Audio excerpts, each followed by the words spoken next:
types of orders on the Forex market. There are two main classes of orders on the Forex market, and these are market orders and pending orders.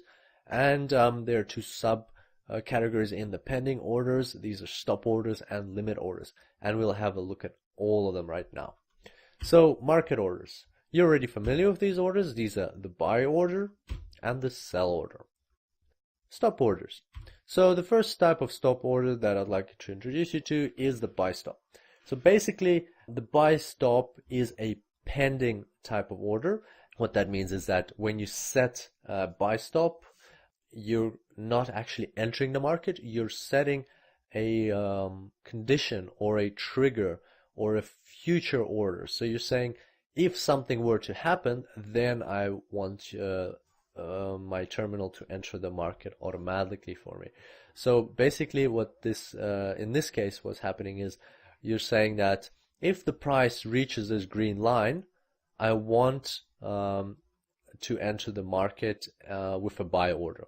So let's see how that happens. The price crosses the green line, and that's exactly when your buy stop order turns into a buy order. So from that red cross onwards, your buy stop order no longer exists. Now you have a buy order in the market. Sell stop order, very similar. So you're saying when the price crosses the green line, I want to enter the market with a sell order. See, when that happens, your sell stop order turns into a sell order instantly. So what's the benefit of these buy stop and sell stop orders?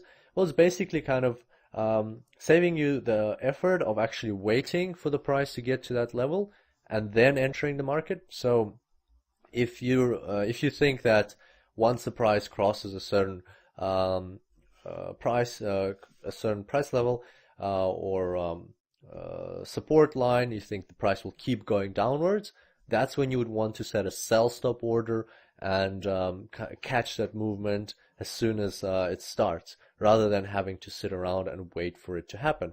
The other thing is that if that doesn't happen, if the price, for example, in this image that we have in front of us, if the price were to keep going upwards, then you would never enter the market at a sell with a sell order, because the price wouldn't have crossed this green line and wouldn't have triggered the sell order.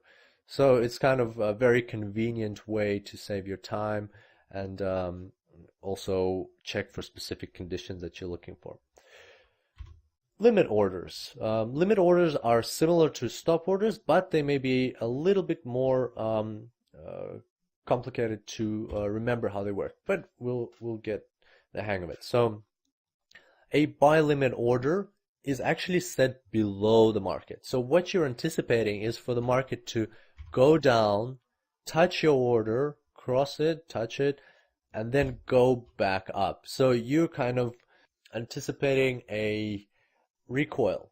You think that, yes, the market will go up, but first it will go down. And instead of entering right away, so you could have entered back here with a buy order, you want to get the most of this movement. So you want to actually let the market go down a bit, then enter with a buy order, and then you'll get this whole movement rather than getting only half of it.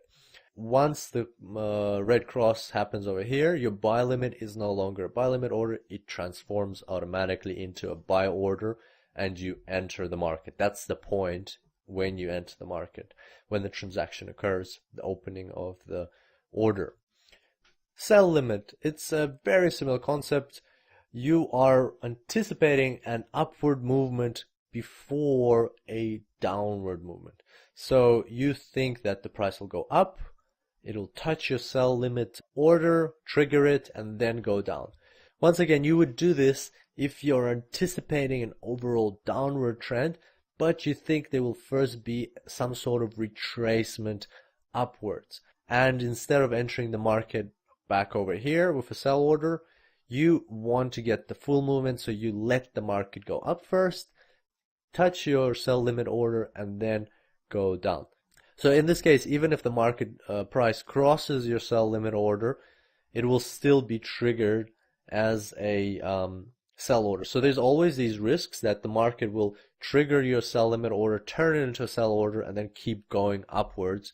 That can also happen, and your sell limit order will be triggered and you will be in the market.